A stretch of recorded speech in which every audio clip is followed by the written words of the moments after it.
12वां अध्याय। रहुगण का प्रश्न और भरत जी का समाधान। राजा रहुगण ने कहा, भगवन, मैं आपको नमस्कार करता हूं। आपने जगत का उद्धार करने के लिए ही यह देह धारण की है। योगेश्वर, अपने परमानंदमय स्वरूप का अनुभव करके आप इस स्थूल शरीर से उदासीन हो गए हैं तथा एक जड़ ब्राह्मण के वेश से अपने नित्य ज्ञानमय स्वरूप को जन साधारण की दृष्टि से ओझल किए हुए हैं। मैं आपको बार बार नमस्कार करता हूं। ब्राह्मण, जिस प्रकार ज्वर से पीड़ित रोगी के लिए मीठी औषधि और धूप से तपे हुए पुरुष के लिए शीतल जल अमृत तुल्य होता है, उसी प्रकार मेरे लिए, जिसकी विवेक बुद्धि को देहाभिमान रूप विषैले सर्प ने डस लिया है, आपके वचन अमृतमय औषधि के समान हैं। देव, मैं आपसे अपने संशयों की निवृत्ति तो पीछे कराऊंगा। पहले तो इस समय आपने जो अध्यात्म योगमय उपदेश दिया है, उसी को सरल करके समझाइए। उसे समझने की मुझे बड़ी उत्कंठा है। योगेश्वर, आपने जो यह कहा कि भार उठाने की क्रिया तथा उससे जो श्रम रूप फल होता है, वे दोनों ही प्रत्यक्ष होने पर भी केवल व्यवहार मूलक ही हैं, वास्तव में सत्य नहीं है। वे तत्व विचार के सामने कुछ भी नहीं ठहरते। सो इस विषय में मेरा मन चक्कर खा रहा है। आपके इस कथन का मर्म मेरी समझ में नहीं आ रहा है। जड़ भरत ने कहा, पृथ्वीपते, यह देह पृथ्वी का विकार है। पाषाणादि से इसका क्या भेद है? जब यह किसी कारण से पृथ्वी पर चलने लगता है, तब इसके भारवाही आदि नाम पड़ जाते हैं। इसके दो चरण हैं। उनके ऊपर क्रमशः टखने, पिंडली, घुटने, जांघ, कमर, वक्षस्थल, गर्दन और कंधे आदि अंग हैं। कंधों के ऊपर लकड़ी की पालकी रखी हुई है। उसमें भी सौवीर राज नाम का एक पार्थिव विकार ही है, जिसमें आत्मबुद्धि रूप अभिमान करने से तुम, मैं सिंधु देश का राजा हूं, इस प्रबल मद से अंधे हो रहे हो। किंतु इसी से तुम्हारी कोई श्रेष्ठता सिद्ध नहीं होती। वास्तव में तो तुम बड़े क्रूर और धृष्ट ही हो। तुमने इन बेचारे दीन दुखिया कहारों को बेगार में पकड़कर पालकी में जोत रखा है और फिर महापुरुषों की सभा में बढ़ बढ़कर बातें बनाते हो कि मैं लोगों की रक्षा करने वाला हूं। यह तुम्हें शोभा नहीं देता। हम देखते हैं कि संपूर्ण चराचर भूत सर्वदा पृथ्वी से ही उत्पन्न होते हैं और पृथ्वी में ही लीन होते हैं। अतः उनके क्रिया भेद के कारण जो अलग अलग नाम पड़ गए हैं, बताओ तो उनके सिवा व्यवहार का और क्या मूल है?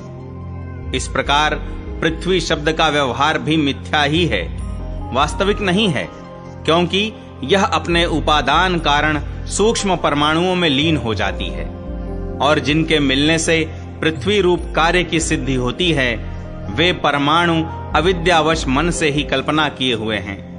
वास्तव में उनकी भी सत्ता नहीं है। इसी प्रकार और भी जो कुछ पतला मोटा, छोटा बड़ा, कार्य कारण तथा चेतन और अचेतन आदि गुणों से युक्त द्वैत प्रपंच है, उसे भी द्रव्य, स्वभाव, आशय, काल और कर्म आदि नामों वाली भगवान की माया का ही कार्य समझो।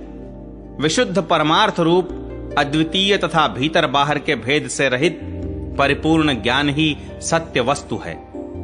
वह सर्वांतरवर्ती और सर्वथा निर्विकार है। उसी का नाम भगवान है और उसी को पंडित जन वासुदेव कहते हैं। रहुगण, महापुरुषों के चरणों की धूल से अपने को नहलाए बिना केवल तप, यज्ञादि वैदिक कर्म, अन्नादि के दान, अतिथि सेवा, दीन सेवा आदि गृहस्थोचित धर्मानुष्ठान, वेदाध्ययन अथवा जल, अग्नि या सूर्य की उपासना आदि किसी भी साधन से यह परमात्म ज्ञान प्राप्त नहीं हो सकता। इसका कारण यह है कि महापुरुषों के समाज में सदा पवित्र कीर्ति श्री हरि के गुणों की चर्चा होती रहती है, जिससे विषय वार्ता तो पास ही नहीं फटकने पाती।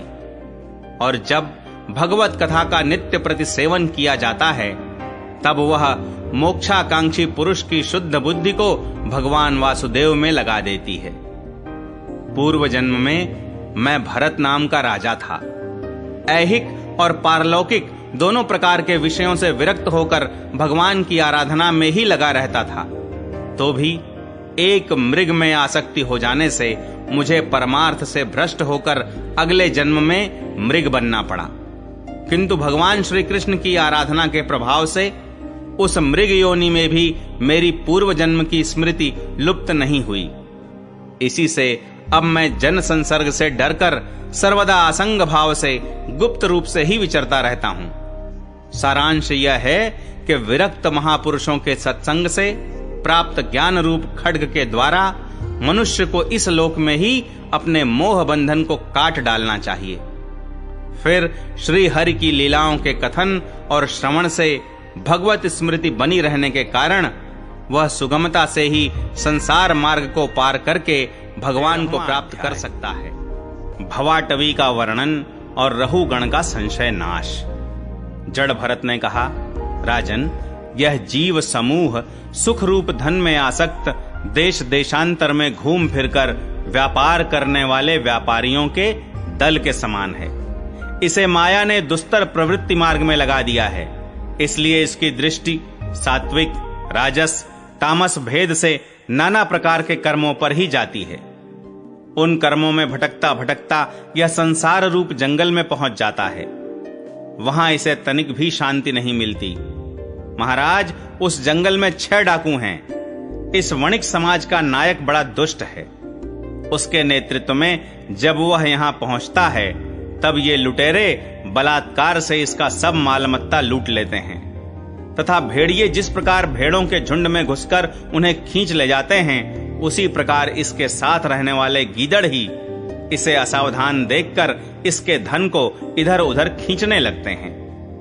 वह जंगल बहुत सी लता, घास और झाड़ झंखाड़ के कारण बहुत दुर्गम हो रहा है। उसमें तीव्र डांस और मच्छर इसे चैन नहीं लेने देते। वहां इसे कभी तो गंधर्व नगर दिखने लगता है और कभी कभी चमचमाता हुआ अति चंचल अगिया बेताल आंखों के सामने आ जाता है। यह वणिक समुदाय इस वन में निवास स्थान, जल और धन आदि में आसक्त होकर इधर उधर भटकता रहता है। कभी बवंडर से उठी हुई धूल के द्वारा जब सारी दिशाएं धूमाच्छादित सी हो जाती हैं और इसकी आंखों में भी धूल भर जाती है, तो इसे दिशाओं का ज्ञान भी नहीं रहता। कभी इसे दिखाई न देने वाले झींगुरों का कर्णकटु शब्द सुनाई देता है, कभी उल्लुओं की बोली से इसका चित्त व्यथित हो जाता है। कभी इसे भूख सताने लगती है तो यह निंदनीय वृक्षों का ही सहारा टटोलने लगता है और कभी प्यास से व्याकुल होकर मृग तृष्णा की ओर दौड़ लगाता है। कभी जलहीन नदियों की ओर जाता है। कभी अन्न न मिलने पर आपस में एक दूसरे से भोजन प्राप्ति की इच्छा करता है। कभी दावा नल में घुसकर अग्नि से झुलस जाता है और कभी यक्ष लोग इसके प्राण खींचने लगते हैं तो यह खिन्न होने लगता है। कभी अपने से अधिक बलवान लोग इसका धन छीन लेते हैं तो यह दुखी होकर शोक और मोह से अचेत हो जाता है और कभी गंधर्व नगर में पहुंचकर घड़ी भर के लिए सब दुख भूलकर खुशी मनाने लगता है। कभी पर्वतों पर चढ़ना चाहता है तो कांटे और कंकड़ों द्वारा पैर चलनी हो जाने से उदास हो जाता है। कुटुंब बहुत बढ़ जाता है और उदर पूर्ति का साधन नहीं होता तो भूख की ज्वाला से संतप्त होकर अपने ही बंधु बांधवों पर खींचने लगता है। कभी अजगर सर्प का ग्रास बनकर वन में फेंके हुए मुर्दे के समान पड़ा रहता है। उस समय इसे कोई सुध-बुध नहीं रहती। कभी दूसरे विषैले जंतु इसे काटने लगते हैं तो उनके विष के प्रभाव से अंधा होकर किसी अंधे कुएं में गिर पड़ता है और घोर दुखमय अंधकार में बेहोश पड़ा रहता है। कभी मधु खोजने लगता है तो मक्खियां इसके नाक में दम कर देती हैं और इसका सारा अभिमान नष्ट हो जाता है। यदि किसी प्रकार अनेकों कठिनाइयों का सामना करके वह मिल भी गया तो बलात्कार से दूसरे लोग उसे छीन लेते हैं। कभी शीत, घाम, आंधी और वर्षा से अपनी रक्षा करने में असमर्थ हो जाता है। कभी आपस में थोड़ा बहुत व्यापार करता है तो धन के लोभ से दूसरों को धोखा देकर उनसे वैर ठान लेता है। कभी कभी उस संसार वन में इसका धन नष्ट हो जाता है तो इसके पास शैया, आसन, रहने के लिए स्थान और सैर सपाटे के लिए सवारी आदि भी नहीं रहते। तब दूसरों से याचना करता है। मांगने पर भी दूसरे से जब उसे अभिलषित वस्तु नहीं मिलती, तब पराई वस्तुओं पर अनुचित दृष्टि रखने के कारण इसे बड़ा तिरस्कार सहना पड़ता है। इस प्रकार व्यावहारिक संबंध के कारण एक दूसरे से द्वेष भाव बढ़ जाने पर भी वह वणिक समूह आपस में विवाहादि संबंध स्थापित करता है और फिर इस मार्ग में तरह तरह के कष्ट और धन क्षय आदि संकटों को भोगते भोगते मृतकवत हो जाता है।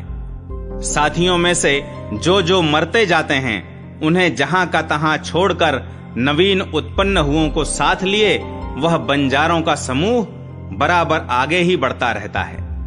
वीरवर, उनमें से कोई भी प्राणी न तो आज तक वापस लौटा है और न किसी ने इस संकटपूर्ण मार्ग को पार करके परमानंदमय योग की ही शरण ली है। जिन्होंने बड़े बड़े दिक्पालों को जीत लिया है, वे धीर वीर पुरुष भी पृथ्वी में यह मेरी है ऐसा अभिमान करके आपस में वैर ठानकर संग्राम भूमि में जूझ जाते हैं, तो भी उन्हें भगवान विष्णु का वह अविनाशी पद नहीं मिलता जो वैरहीन परमहंसों को प्राप्त होता है।